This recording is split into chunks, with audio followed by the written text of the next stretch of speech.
Tribunal Constitucional entra en sesión, vista de la causa ROL 4189, requerimiento de inconstitucionalidad respecto de los artículos 8 y 9 de los autos acordados de la Corte Suprema sobre procedimiento aplicable al convenio de la Haya relativo a los efectos civiles de la sustracción internacional de menores de 1998 y 2002 respectivamente, y del artículo 2, inciso primero del acta número 225 de 3 de diciembre de 2015 de la Corte Suprema. Tiene la palabra el relator, don José Francisco Leito. Muchas gracias, señor presidente. A Fojas 1, la señora Silvia Lobos Contreras acciona de inconstitucionalidad respecto de diversos preceptos contenidos en los autos acordados de 1998-2002, así como el texto refundido de estos dos últimos del año 2015,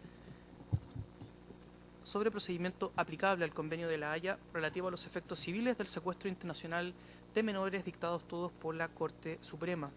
Conferidos los traslados respecto del libelo deducido, se hicieron parte don Sylvain Dominique Chevalier, por la parte demandante en la gestión pendiente en sede de familia, la Oficina Internacional de la Corporación de Asistencia Judicial y el Consejo de Defensa del Estado en representación del Estado Judicial, así como de la Corte Suprema, instando estas tres últimas partes por el rechazo de la acción deducida. En su presentación del libelo de Fojas 1, la actora hace presente que la gestión pendiente versa respecto de la causa en que fue dictada sentencia con fecha 20 de noviembre del año 2017 por la Judicatura de Familia de Santiago, debidamente notificada a las partes en el juicio en que fue rechazada una demanda sobre restitución de menor de edad iniciada por el padre de su hija. Comenta la actora que posteriormente, el día 22 de noviembre del mismo año, fue notificada de una nueva resolución del tribunal en que ahora era acogida la demanda, modificándose no solo la parte resolutiva del fallo, sino que también la considerativa del mismo, a efectos de ajustar la decisión del juez para alterar lo resuelto y así acoger esta vez la acción impetrada. Contra dicha sentencia, su parte interpuso recursos de casación en la forma por haber sido pronunciada dicha sentencia por tribunal incompetente y por juez legalmente implicado que ya había emitido opinión sobre el asunto controvertido, así como haberse faltado a algún trámite o diligencia declarados esenciales por la ley o a cualquier otro requisito por cuyo defecto las leyes prevengan expresamente que existe nulidad. Unido a ello, también recurrió de apelación por la segunda sentencia. Expone en su presentación que la jueza Cuo concedió ambos recursos, la casación y la apelación, y en lo que concierne a esta última, en ambos efectos. Pero 2 días más tarde, el 29 de noviembre de 2017, modificó su primitiva resolución ordenando elevar el recurso de casación en la forma y concediendo esta vez la apelación solo en el efecto devolutivo. Luego, el día 7 de diciembre de 2017, la tercera sala de la Corte de Apelaciones de Santiago ordenó traer los autos en relación y respecto del recurso de casación resolvió su inadmisibilidad en atención a lo dispuesto en el artículo 12, inciso primero del acta número 205 del año 2015, impugnada en estos autos en la preceptiva ya indicada. A dicha decisión interpuso un recurso de reposición, el que fue rechazado el día 13 de diciembre del mismo año, presentando luego una reconsideración también denegada. Refiere que la preceptiva impugnada, si bien no excluye directamente la procedencia del recurso de casación en la forma, ha sido interpretada en tal sentido, incurriendo con ello en un vicio de inconstitucionalidad, puesto que es contrariado de esta forma el artículo 19, numeral tercero, inciso sexto de la Carta Fundamental, que establece el marco normativo basal para el debido proceso. Por ello sostiene a Fojas 7 de su presentación que si es negada la procedencia del recurso de casación en la forma, cuestión que incide en la legalidad de la tramitación en sí del proceso, se incurre irremediablemente en un vicio de inconstitucionalidad, puesto que dicha impugnación está al servicio precisamente de las garantías procesales que la ley otorga a los litigantes, afirmando de esta forma el debido respeto que la judicatura debe siempre a las leyes adjetivas. Por estas consideraciones solicita que sea acogida la presentación en los términos ya indicados. A Fojas 273, el día 19 de enero del presente año, don Sylvain Dominique Chevalier evacúa traslado instando por el rechazo de la acción deducida. Refiere en su traslado que a través del libelo incoado en estos autos es solicitada la declaración de inconstitucionalidad de una norma ya derogada y otra que no es aplicable al caso concreto, puesto que su entrada en vigencia es posterior a la fecha de ser deducida la demanda de restitución con que accionó el padre de la menor. Indica que es solo uno de los autos acordados indicados el que será considerado en definitiva por la Corte de Apelaciones de Santiago. El acta número 225 de 2015 no existe, puesto que es el auto acordado número 205-2015, el hoy vigente en Chile para la resolución de la materia de fondo. Sin embargo, este no estaba en vigor a la fecha de ser presentada la acción ante la Judicatura de Familia por el padre de la menor, encontrándose así en derecho aplicable solo el dictado en 2002. Por ello, no es posible que toda la preceptiva reprochada por la actora sea declarada como contraria a la Carta Fundamental, revelándose solo más bien que la requirente ha accionado sin precisar con exactitud la preceptiva realmente aplicable al caso en concreto. Luego, esta magistratura no podría, so pena de exceder sus atribuciones competenciales, pronunciarse en torno a la aplicación de la norma en el caso concreto. Siguiendo lo formulado por la actora en su libelo, su cuestionamiento apunta más bien a discrepar de la interpretación entregada por los tribunales a los preceptos materia del reproche formulado en estos autos. Así, no es controvertido un auto acordado en sí, sino que un ejercicio interpretativo llevado a cabo por la judicatura ordinaria. La alusión a la contravención constitucional que enuncia la actora es en exceso abstracta y no indica en forma clara y concreta cómo son vulnerados sus propios derechos constitucionales. Por ello resulta evidente, comenta la parte demandante en el juicio de restitución de menor de edad, que lo buscado es más bien, con estos autos, la modificación de la declaración de inadmisibilidad del recurso de casación en la forma que efectuará a su turno la Corte de Apelaciones de Santiago. Finalmente, indica que de acogerse la acción de la parte requirente se produciría el efecto ilógico de privar de todo tipo de recurso a la sustanciación del procedimiento que se sigue en este tipo de materias, puesto que el precepto reprochado regula también lo concerniente al recurso de apelación. Por estas consideraciones, solicita que sea rechazada la presentación de Fojas 1. Con posterioridad a Fojas 285, el día 24 de enero de 2018, en representación judicial del Estado de Chile y de la Corte Suprema de Justicia, el Consejo de Defensa del Estado se hace parte, instando también por el rechazo de la acción deducida. Comenta que con esta presentación la actora busca un control concreto y no abstracto de la norma, controvirtiendo con ello la temprana jurisprudencia de este Tribunal Constitucional en orden a caracterizar esta acción como abstracta, con efecto personal erga omnes y temporal ex nunc. De la lectura de la acción deducida se tiene que ésta no busca impugnar una normativa, sino más bien la aplicación que le han entregado los tribunales a diversos preceptos. De dicho presunto problema de interpretación se busca la expulsión del ordenamiento jurídico de preceptiva contenida en autos acordados. Luego indica que la gestión pendiente basal que comenta la actora en su recurso de apelación, puesto que el recurso de casación en la forma interpuesto fue ya declarado inadmisible y denegada la reposición y posteriormente también la reconsideración interpuesta. De acogerse esta acción, no podría retrotraerse esto para invalidar en derecho la decisión previa de la Corte ya firme. Hace presente que, siguiendo la jurisprudencia de esta magistratura, nuestra Constitución exige un debido proceso que consagre el derecho a la revisión de las sentencias dictadas por los tribunales inferiores ante su superior jerárquico, y se tiene que está consagrado en la normativa aplicable al caso el recurso de apelación, de por sí amplio y apto para revisar integralmente lo resuelto en primera instancia. Siguiendo de cerca lo resuelto por la Corte Interamericana de Derechos Humanos, aplicando las disposiciones de la Convención, el derecho al recurso no es absoluto, debiendo garantizarse la efectividad de la herramienta, encontrándose autorizado el legislador para establecer siempre limitaciones razonables a su interposición como un plazo para su deducción.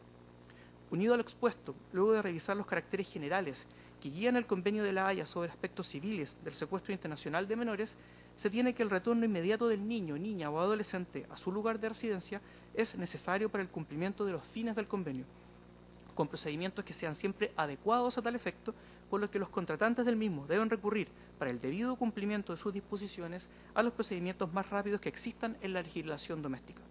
Siguiendo este mandato y con el objeto de mejorar y agilizar la tramitación de las causas sobre sustracción de menores, la Corte Suprema fue que dictó en 1998 el primer auto acordado para regular la materia, el que ha sido modificado en 2002 y 2015. Por ello, finalmente comenta que no existe afectación al derecho del debido proceso por haberse limitado el derecho al recurso solo a la interposición del recurso de apelación, ya que, como ha expuesto, es el que posibilita de mejor forma y sin formalidad alguna que el superior jerárquico revise lo resuelto por el tribunal inferior, siendo esto plenamente compatible con los preceptos constitucionales que se dicen violentados por la parte requirente. Por estas consideraciones solicita también sea rechazada la acción deducida a Fojas 1. Concluyo señalando, señor presidente, que traído los autos en relación para esta vista, se han anotado en forma todas las partes que constan en los autos constitucionales. Muy bien. Señores abogados, ¿tienen observaciones que hacer a la relación? Muy bien. Si no es así, va a comenzar sus alegatos en primer término por la requirente, en segundo lugar por la parte de don Francisco Javier Cox. Vamos a hacer un alto de 10 minutos para continuar los alegatos. En consecuencia, tiene la palabra por 30 minutos por la requirente doña Silvia Loreto Lobos, doña María Mercedes Bulnes Núñez. Adelante, por favor. Con la venia del excelentísimo tribunal, alego a fin de que se acoja el requerimiento de inconstitucionalidad presentado contra normas específicas del auto acordado sobre tramitación de del procedimiento aplicable al convenio de la Haya sobre efectos civiles de sustracción de menores. Es muy importante señalar que no se está recurriendo contra la facultad de la Corte Suprema de dictar este auto acordado, por cuanto este incide en una materia muy concreta, cuál es los efectos civiles de la sustracción de menores para los efectos del convenio de la Haya sobre estos efectos civiles, sino exclusivamente contra la limitación de los recursos y concretamente del recurso de casación en la forma. Y esta materia no es indiferente al derecho y particularmente al derecho constitucional, porque el derecho al debido proceso legal está en la base de todo derecho, es el derecho a la acción, es el derecho a recurrir ante el juez para que revise las resoluciones del inferior jerárquico, y particularmente en una materia en que se ha asegurado un procedimiento extremadamente rápido. Tener un juez imparcial que esté facultado y que dicte resoluciones conforme a derecho es indispensable para la paz social y para la vigencia del Estado de Derecho. En esta causa se produce una situación particular, en la causa en que incide este recurso, se produce una situación especial y sumamente anómala, cual es que se dicten dos sentencias distintas en una misma causa. Entonces, si bien el auto acordado otorga el recurso de apelación, el que no haga relación, el que diga solo procederá al recurso de apelación y no otorgue el recurso de casación en la forma, resulta inconstitucional, aunque la negativa al recurso de casación de forma no sea explícita. De manera que es indispensable. Y en este sentido también, cuando se adoptó el texto refundido de los autos acordados anteriores, que regían anteriormente esta materia, es muy importante que tres ministras de la Corte Suprema, las señoras Egner, la señora Chevesich y la señora Muñoz, que son, quiero decirlo, ministras que tienen una larguísima experiencia en lo civil, todas académicas, particularmente la señora Muñoz, se pronuncian en el sentido de que esta norma específica no se ajustaría a las normas constitucionales. La negativa de los recursos, dice, de casación de fondo y de forma. ¿Por qué mi parte ha tenido que recurrir diciendo que son las tres normas, la del artículo 8º del auto acordado de 2002, el artículo 9º del auto acordado que lo sucede y el artículo 12 del auto acordado de 2015? Porque el auto acordado de 2015 refunde a los dos anteriores. Por lo tanto, es la misma norma que se repite en los tres. Y de esta manera, refundiendo las normas de los dos anteriores, tiene que hacerse referencia a los anteriores que se refunden en el anterior. No es que se recurra contra tres normas, sino contra los antecedentes de la norma con la que se está recurriendo. El recurso de casación de forma. El recurso de casación de fondo atiende a la resolución del asunto controvertido, pero el recurso de casación de forma atiende a las garantías del debido proceso legal. Son las garantías del debido proceso legal las que están aquí, las que están aquí vulneradas. El hecho de que un juez que ya se pronunció pueda volver a pronunciarse, que un juez inhabilitado pueda pronunciarse, que no se cumplan las normas sobre la sentencia. Ciertamente el Convenio de la Haya previene que el Estado deba fijar, y así lo dice concretamente, deba fijar, las autoridades deben fijar una forma rápida, deberán recurrir a procedimientos de urgencia para el regreso de los niños, dice el artículo 11 en su inciso primero. Y señala además un plazo muy corto. Un procedimiento de urgencia que puede ajustarse a las normas especiales que se dicten en cada caso. Pero el procedimiento de urgencia no puede atentar contra el debido proceso legal. Ni así lo dice, un procedimiento de urgencia sin recursos, sin formas de revisar las decisiones.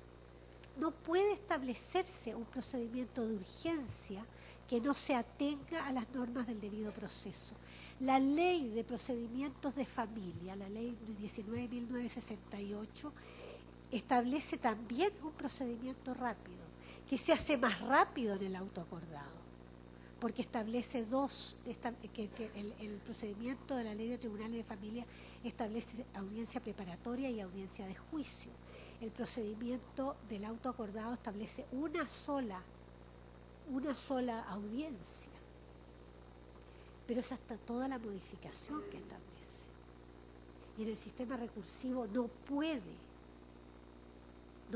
suprimir el recurso de casación de forma, porque está en la base de toda nuestra legislación, civil, penal, en toda nuestra legislación. El recurso de nulidad en lo penal es un recurso de casación de forma, aunque se le ponga otro nombre.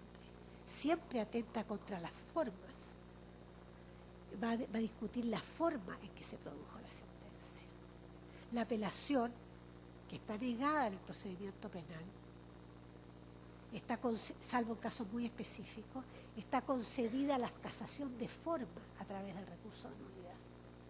En el procedimiento de familia no está concedido el recurso de nulidad, está concedido el recurso de apelación, pero el recurso de apelación, si bien muy amplio, no tiene la especificidad del recurso de casación de forma, y además en el procedimiento de familia está limitado a ciertas causales, entre las cuales exactamente aquellas por las que se recurrió: el juez incompetente, el juez inhabilitado, la falta de requisitos de la sentencia.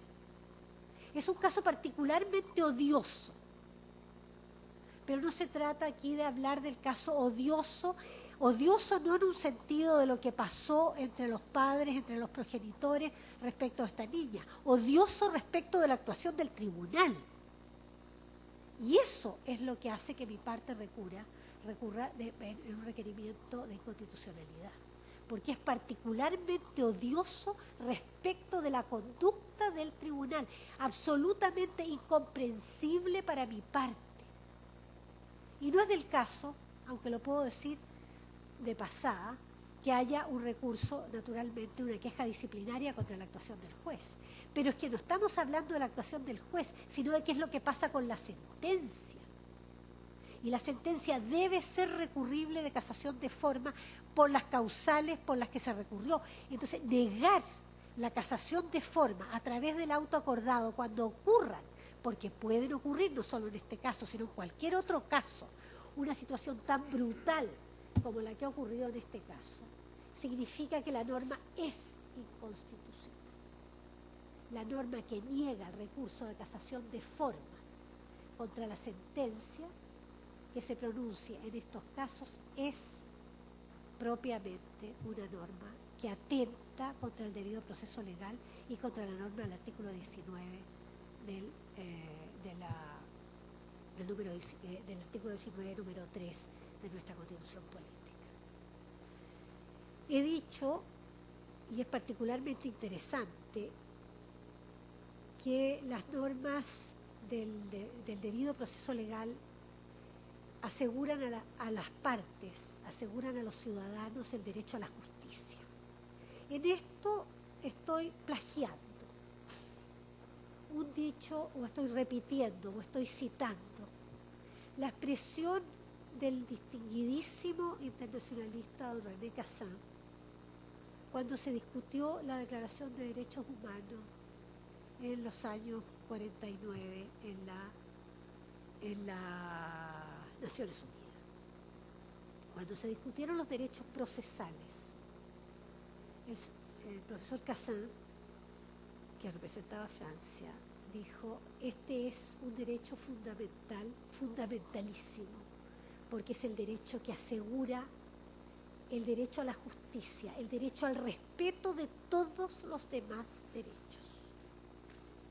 Sin el acceso a la justicia en las mejores condiciones, no hay, y sin las garantías del procedimiento, no hay derecho a la justicia.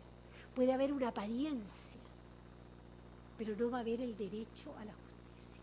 En este mismo sentido, el representante de Chile adhirió a la posición del profesor Cassin, como lo hizo la representante de Estados Unidos, señora Roosevelt. Y es muy interesante esto, y puedo decir otra cosa más. Cuando defendí mi memoria para obtener el grado de licenciado en España, el profesor que dirigía mi tesis, el profesor Prieto Sanchís, observó también, porque también trató esa tesis sobre el debido proceso legal, observó una cuestión que nunca he olvidado, y es que es un absurdo pensar en el derecho procesal como un derecho adjetivo. Es un derecho absolutamente sustantivo. ¿Por qué?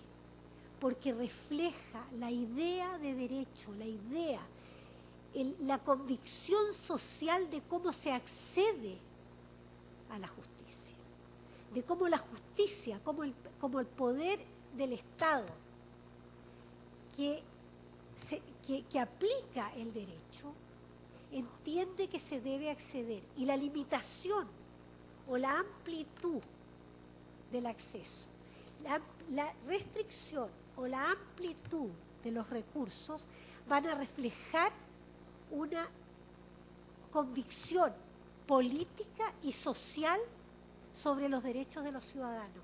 Y así vemos, por ejemplo, que cuando reclamamos o denunciamos que en determinados países existe una violación de derechos humanos o una situación que afecta a los derechos humanos, vamos a referirnos exactamente a la actuación de los tribunales en esta materia. Y eso no puede dejar de tenerlo en cuenta este excelentísimo tribunal. Porque este excelentísimo tribunal vela por la constitucionalidad de las normas. Y en este sentido no puede dejar de velar por el hecho de que en una materia tan trascendente como la que se refiere a los derechos de los niños, porque estamos aquí también, no solamente ante la Convención sobre Efectos Civiles de la Sustracción de Menores del Pacto de la Haya, sino también estamos frente a la aplicación de la Convención Internacional de Derechos del Niño, en que está el interés superior del menor por sobre cualquier otra norma. Entonces, restringirle las garantías procesales al niño, a quien actúa por el niño, en este caso su madre, es también un atentado no solamente contra el debido proceso, pero es la norma que se ha invocado en este caso. me hace violencia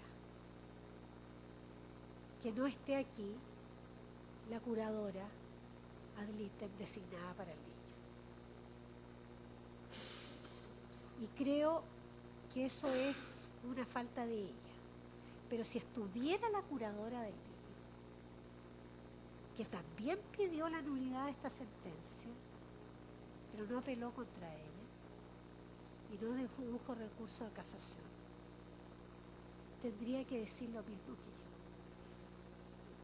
que yo, que con la negativa, con la sutil supresión del recurso de casación de forma en que incurre el artículo 12 del actual convenio, del actual auto acordado vigente, e incurrían los autos acordados que se refundieron en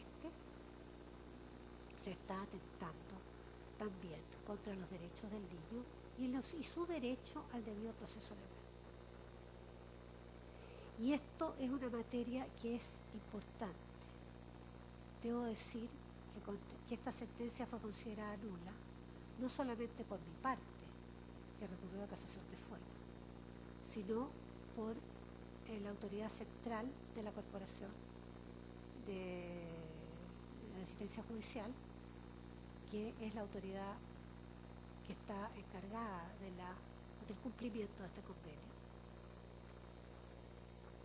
sino también por la curadora del ítem. Recursos que fueron negados por la juez, que consideró que había actuado absolutamente conforme a derecho. Entonces estamos en una situación, en una ambigüedad que no puede menos de atentar contra el debido proceso legal. La ambigüedad es una forma sutil, pero real, de negativa de derecho. No se puede ser ambigua en materia de recursos procesales. Solo será, dice, impugnable a través del recurso de apelación, el que deberá interponerse dentro del plazo de 5 días. Esa es la inconstitucionalidad de esta norma. Y es una inconstitucionalidad que tiene que declararse. No porque niegue el recurso de apelación, como ha querido decir mi contraparte, que desde considerarse inconstitucional esta norma sería, se suprimiría también el recurso de apelación, sino porque sutilmente, ambiguamente niega el recurso de casación de forma. Es la palabra solo. Será impugnable en la manera que deba impugnarse. Y el fondo está dado por la apelación, pero la forma no está dada por la apelación. ¿Cómo podría recurrir de apelación diciendo que se ha dictado por un juez incompetente, por un juez legalmente inhabilitado? Es una norma inconstitucional y el auto acordado, si bien, como dije al comienzo, puede dictarse en los términos que señala el artículo 11 del pacto, debe asegurar, ¿no es cierto?, como leí, debe asegurar un procedimiento de urgencia que no niega el debido proceso legal. El procedimiento puede ser rápido, puede ser expedito, pero siempre ajustado a la normativa que asegure el derecho, que asegure que el juez actúe como juez, que haga lo que tiene que hacer. Puede equivocarse, es su derecho también. Puede errar. Habrá recursos para reparar los errores. Lo que no puede es hacer lo que la ley le prohíbe. Dictar 2 sentencias en un caso. Pronunciarse cuando es incompetente. Pronunciarse cuando está inhabilitado. No puede.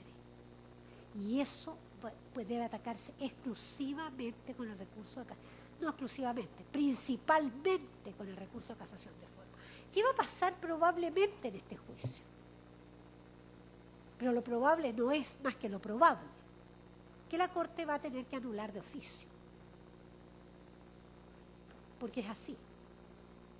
Pero lo probable no es lo que me asegura mi derecho. La buena voluntad o el hecho de que el juez se atenga al derecho, la Corte se atenga al derecho, es una probabilidad. También ellos pueden errar. Y ellos deben pronunciarse entonces mediante el recurso de casación de forma presentado por la parte, deben pronunciarse sobre los vicios que se alegan. Están obligados.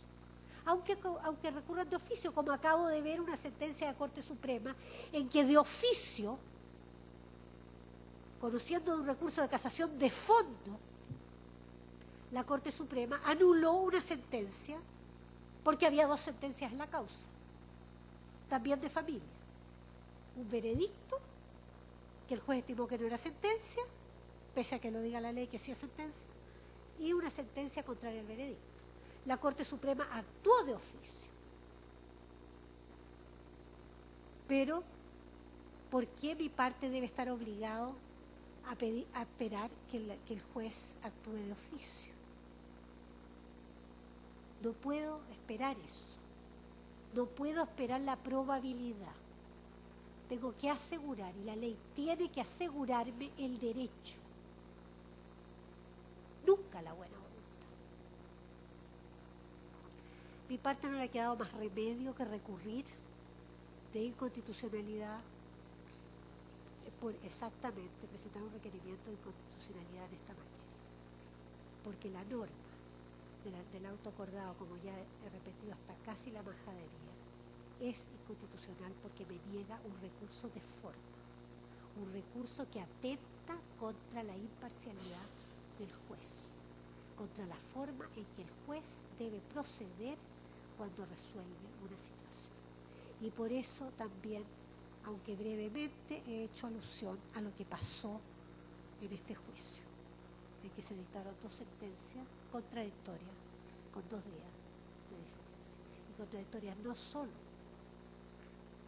en lo que se refiere al acoge o rechaza, están acompañadas las sentencias, por lo tanto, y las resoluciones que las fueron cambiando, sino que además en que se suprimieron considerando, se suprimió parte de considerando, se cambió otros considerandos para ajustarlo a la nueva decisión. O sea, una sentencia completamente diversa, en que la juez tampoco supo cómo conceder el recurso y cambió 3 veces de opinión, en que la Corte dos veces cambió de opinión sobre la norma aplicable al recurso de casación de forma. Porque la primera vez aplicó, como explicó el señor relator, la primera vez aplicó el artículo 12, que no estaba vigente en este procedimiento. Y después aplicó el artículo 8 del convenio anterior, del convenio de 1988, en circunstancia que también estaba derogado por el artículo 9 del auto acordado de 2002. Toda una situación que es realmente fuera de norma, y en un sentido fuera de norma, en un doble sentido, fuera de norma jurídica y fuera de norma de razonamiento lógico. No queda más remedio sino, para restablecer el derecho, que este excelentísimo tribunal se pronuncie sobre la constitucionalidad de la norma del artículo 12 del auto acordado, que refunde los 2 anteriores, por lo que también debían citarse las 2 anteriores, para ver si este refundimiento, no sé si se dice refundimiento, si esta manera de refundir había refundido efectivamente o era una norma completamente nueva. Excelentísimos señores, creo sinceramente que este recurso es procedente, que la norma efectivamente atenta contra el debido proceso legal. Me apoyo en la opinión, además, de 3 excelentísimos ministros de la Corte Suprema, y digo de pasada que el excelentísimo señor Cerda también estuvo por considerar que todo el autoacordado adolecía de inconstitucionalidad, opinión que creo un poco extrema, pero que no puedo dejar de citar, porque si todo el autoacordado adolece de inconstitucionalidad, también la norma que yo estimo inconstitucional adolecería del mismo vicio. Y estimo que la vulneración del artículo 19, número 3 de la Constitución Política del Estado es extremadamente grave en un Estado de Derecho, porque va a decirnos, en definitiva, si hay o no democracia en nuestro país, si hay o no acceso de los ciudadanos a la justicia, si se respetan o no los derechos humanos en nuestro país, como en cualquier otro país. Es la actuación de los tribunales lo que asegura el respeto a los derechos humanos, y no quiero recordar nuestro pasado. Y tampoco quiero mirar hacia nuestros vecinos. Pero todos sabemos que el acceso, la actuación del tribunal es lo que nos garantiza que podamos vivir en una sociedad de personas en que no haya autotutela, en que no haya en que los conflictos se resuelvan de manera correcta. El derecho es finalmente una forma civilizada de resolver los conflictos. Y la actuación de los jueces debe colaborar a que estos mecanismos de solución de conflictos sean civilizados y que la gente entienda que el tribunal resuelve el conflicto de manera que el Estado, que la sociedad toda pueda vivir en paz. En este juicio se violaron las normas, se vulneraron las normas del debido proceso legal, se reclamó contra esta vulneración de normas del debido proceso legal, y a pretexto del auto acordado, aplicando el auto acordado, se negó a mi parte, aplicando el auto acordado, se negó a mi parte el recurso contra las formalidades de la sentencia. Por lo tanto, lo que se le negó fue el derecho al debido proceso legal. Y con estas consideraciones, y además acabándose mi tiempo, pido al excelentísimo tribunal que acoja el recurso, el requerimiento que ha presentado mi parte de inconstitucionalidad de la norma del auto acordado, de los autos acordados refundidos, que resuelven sobre el procedimiento aplicable al convenio de La Haya relativo a los efectos civiles de la sustracción de menores. Muy bien. A continuación, tal como está anunciado, tiene la palabra don Francisco Javier Cox Vial por 30 minutos. Adelante, por favor. Con su venia, señor presidente, y este excelentísimo tribunal, alego en representación de don Silván Chevalier.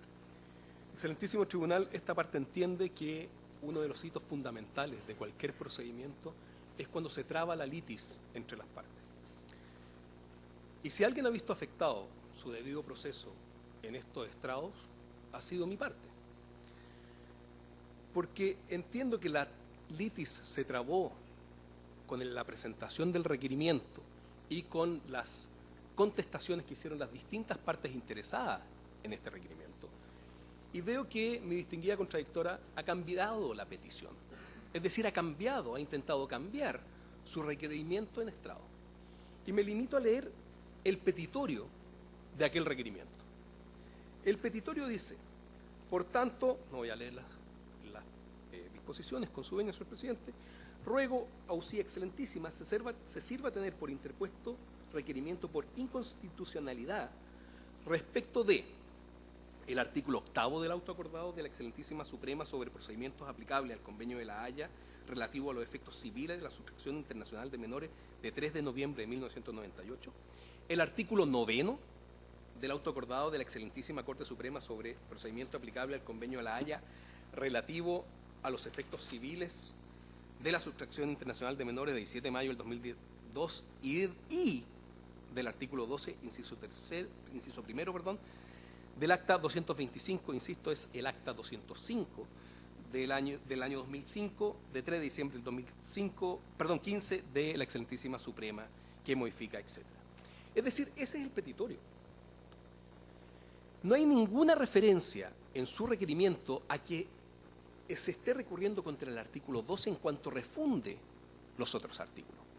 Es decir, la litis se traba sobre su petitorio en orden a requerir la inconstitucionalidad. Es más, excelentísimo tribunal, si vemos el petitorio, insisto, es sobre el articulado completo, el artículo 8º completo, el artículo 9º completo y el artículo 12, inciso primero, que está reflejado textualmente en el cuerpo de su escrito.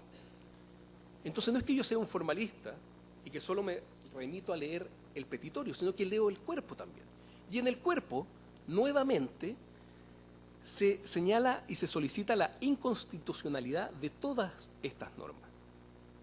Excelentísimo tribunal, el carácter ilógico de las consecuencias de la petición de la requirente fluye de su petición, toda vez que la competencia que le concede este tribunal es para que derogue completamente, que declare inconstitucional completamente el artículo 8º, el artículo 9º y el artículo 12, inciso primero. No es aquella parte ambigua. Eso hubiese estado perfecto, excelentísimo tribunal. Eso, y este excelentísimo tribunal tiene amplia jurisprudencia en ese sentido, que se entiende que la norma como un acto performativo y la norma se entiende por aquella parte que prescribe y por lo tanto se podría haber dicho, solicito que se declare aquella palabra que señala solo procede. Pero excelentísimo tribunal, no solo eso, sino como hemos dicho en nuestra contestación, al evacuar nuestro traslado, lo que está solicitando la requirente no es directamente la inconstitucionalidad del autoacordado, de las normas del autoacordado. Y no tomen mi palabra por ello, excelentísimo tribunal. Cito los distintos pasajes del propio requerimiento de la requirente en cuanto a que es la interpretación lo que ella estima inconstitucional en su requerimiento. Si se me permite, excelentísimo tribunal, voy a citar la foja 6 del requerimiento de la propia requirente. Las normas del artículo 9º y 2, inciso segundo, si bien no excluyen directamente la procedencia del recurso de casación en la forma, han sido interpretadas en tal sentido por la resolución que motiva el presente requerimiento. Nuevamente, la interpretación. Más adelante, excelentísimo tribunal.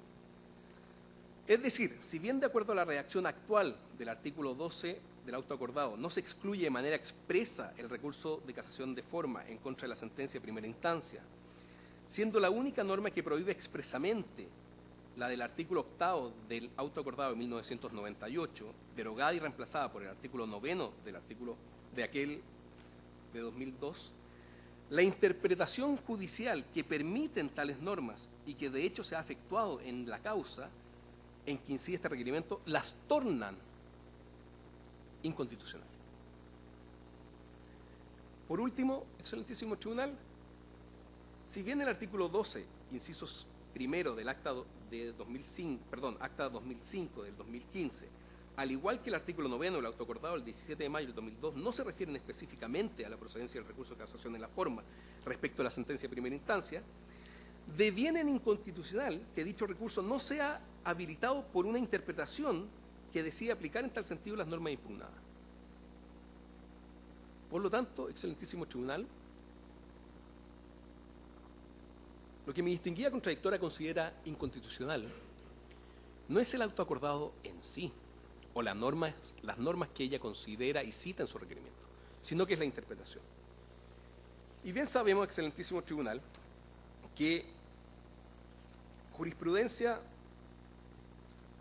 de este excelentísimo Tribunal Constitucional, por ejemplo, la causa Roll 450, de sentencia de 2 de agosto del 2005, en su considerando cuarto, ha establecido,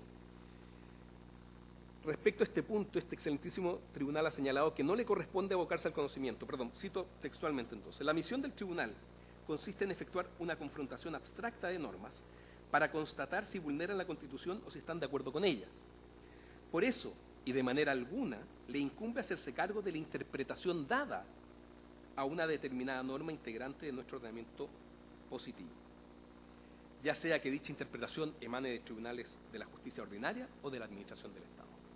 Esto ha sido una jurisprudencia constante, uniforme y reiterada por este excelentísimo tribunal, que lo que no está dentro de sus atribuciones, cuestionar la interpretación que dan otros tribunales y que las tornen inconstitucional. Lo que se hace es ver si la norma per se es inconstitucional. Lo que no se hace justamente, lo que no se requiere en este requerimiento. ¿Por qué, excelentísimo tribunal, decimos que es improcedente el recurso de protección, el requerimiento, en cuanto a que se solicite la inconstitucionalidad de 3 normas diversas? Excelentísimo tribunal, esto es como que en una causa civil yo le pidiera a este excelentísimo tribunal que declare inconstitucional el Código Civil. En términos generales, hay 3 normas. La primera que solicita que se declare inconstitucional se encuentra derogada. Por lo tanto, imposible de que este tribunal se declare la inconstitucionalidad a su respecto, porque no está vigente. La segunda norma es la que rige esta materia, sin perjuicio de la ley de efecto retroactivo sobre las leyes, y que señala que las normas procesales rigen in actum. La interpretación que ha dado la Corte Suprema a su propio autoacordado ha señalado que cuando se han interpuesto, cuando se produjo este conflicto de normas procesales por el autoacordado, esto es, la del año 2002 y el del año 2015, ha señalado que cuando se ha regido por el año 2015, debiendo proceder con el autoacordado del año 2002, han acogido nulidades interpuestas y por lo tanto es por eso que se dio vigencia, en este caso concreto, al autoacordado artículo 8º del año 2002. ¿Por qué?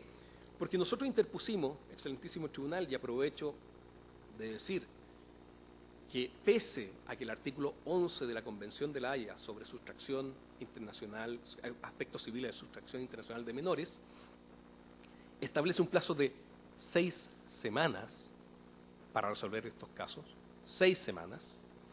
Pese a ello, nosotros llevamos ya casi 3 años litigando este caso, donde se ordenó en primera instancia, y me haré cargo de las alegaciones al pasar, como dice mi distinguida contradictoria, de las supuestas 2 sentencias, donde mi representado presentó el 15 de diciembre del 2015 su solicitud, su demanda de restitución. El autoacordado establece en su artículo 14 que entrará a regir 3 meses después de su publicación en el Diario Oficial. Lo que ocurre, si mal no recuerdo, excelentísimo tribunal, en el 2 de diciembre del año 2015. Ahí se publica el autoacordado en el Diario Oficial. Por lo tanto, no rige. La única norma que rige, por tanto, es el artículo 8º del año 2002. Y esto es relevante, señoría, para ver que el requerimiento se torna superfluo, toda vez que no tiene consistencia ni tiene y aun cuando declarar inconstitucional este excelentísimo tribunal esa norma, caería en la contradicción de lo que está pidiendo la parte. Porque justamente si uno lee las dos normas, la del artículo 9 del año 2002, señala: la sentencia definitiva solo será impugnable a través del recurso de apelación, el que deberá interponerse dentro del plazo de 5 días, contado desde la notificación respectiva. Este recurso deberá conocerse en cuenta por el tribunal y sigue con nuestra solicitud. Las demás resoluciones que se dicten durante la sustanciación del procedimiento no serán susceptibles de recurso alguno. No obstante este tenor, excelentísimo tribunal, hay casaciones que han sido acogidas por la excelentísima Suprema bajo la vigencia del auto acordado del 2002. Es por eso, excelentísimo tribunal, que en el auto acordado del acta 2005 y del 2015, si se lee detalladamente el artículo 12, señala, inciso segundo, y no el inciso primero, excelentísimo tribunal. Incluso el vicio de constitucionalidad que dice alegar mi distinguida contradictoria no se encuentra en el inciso primero, se encuentra en el inciso segundo, porque dice: contra la sentencia que se pronuncie sobre el recurso de apelación no procederá recurso alguno. Es decir, ahora efectivamente no procede el recurso de casación. Ahora, estas alegaciones las tendría que haber hecho mi distinguida contradictora ante la Ilustrísima Corte de Apelaciones en su recurso de reposición. Porque si se confrontan las dos autoacordados, este excelentísimo tribunal y sus señorías excelentísimas podrán ver que el artículo 9 no priva de recurso de casación. Es el artículo 2, inciso segundo, no inciso primero, el que priva del recurso de casación. Por tanto, junto con las alegaciones anteriores, el requerimiento se torna en superfluo porque, además, ya no procede el recurso de casación. Al momento de la presentación aún estaba pendiente una reconsideración que, como dijo el señor relator, ya ha sido rechazada. Es decir, aun cuando este excelentísimo tribunal declarara inconstitucional el inciso primero del artículo 12, el artículo 8 y el artículo 9, no hay gestión pendiente sobre la cual se pueda pronunciar ningún tribunal echando mano al autoacordado. Y por el contrario, al declararse inconstitucional y sacarse del sistema de nuestro ordenamiento jurídico los artículos citados por la requiriente, efectivamente se produce el efecto ilógico de que la Ilustrísima Corte de Apelaciones se queda sin norma que le dé competencia para pronunciarse sobre la apelación. Y esto es relevante, excelentísimo tribunal, porque el auto acordado que regula esta materia, que es el procedimiento de urgencia mediante el cual Chile ha decidido darle cumplimiento, en teoría, porque en la práctica no se ha dado cumplimiento a la Convención de La Haya, es el autoacordado, no es la ley de familia. Como este excelentísimo tribunal sabrá, la decisión de alojar la competencia de las solicitudes de restitución de menores sustraídos ilegalmente de sus países de residencia habitual no siempre es familia. Por ejemplo, México tiene tribunales especiales dedicados exclusivamente a esto. Hay otros países que lo alojan en los tribunales penales por la cercanía, aun cuando sean los aspectos civiles, por la cercanía con el secuestro. Por lo tanto, la competencia de los tribunales de familia deriva de los autos acordados.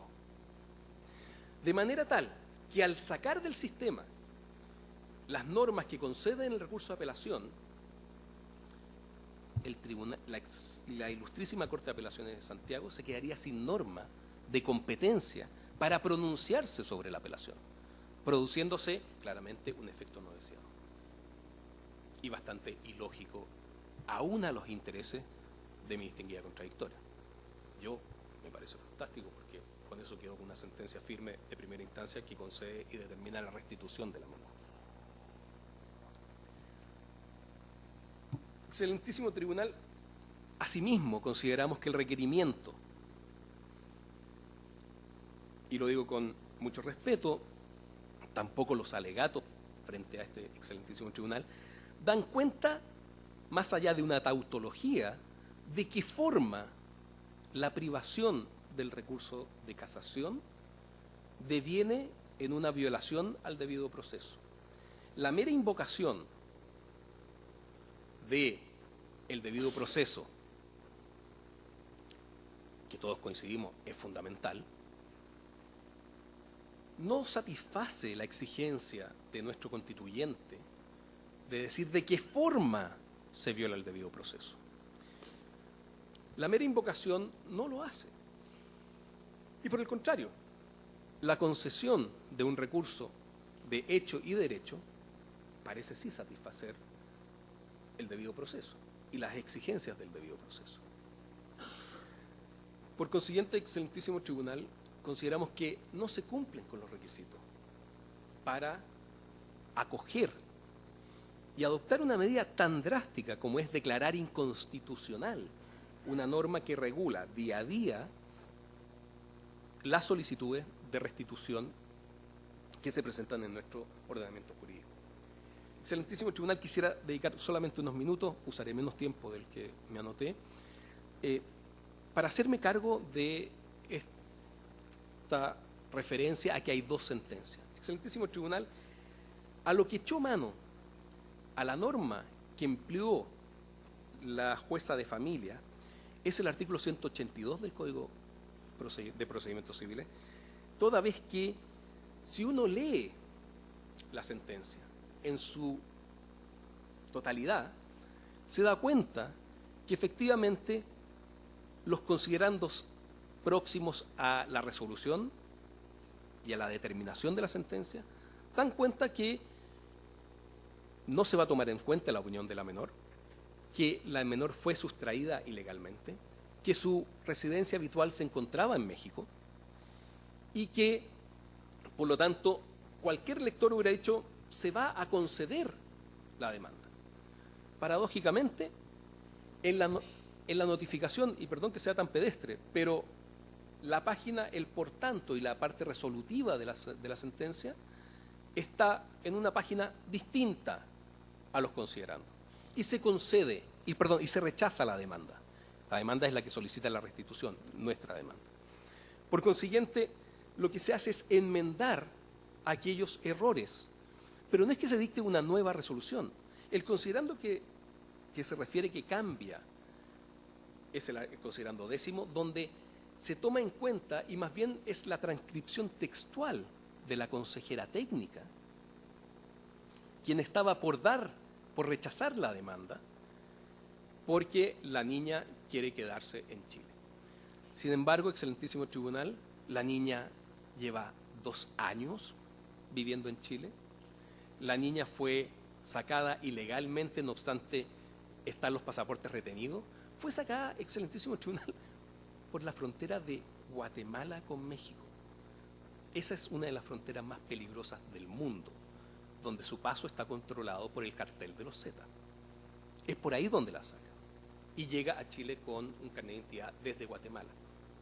Ese es el caso, y donde la jueza resuelve restituirla para que las cosas de custodia, como lo establece en principio la Convención de La Haya. La Convención de La Haya es pro restitución para que sea el país de origen quien lo determine. Claro, el interés superior del niño y de la niña impone celeridad, lo que no ha ocurrido en este caso.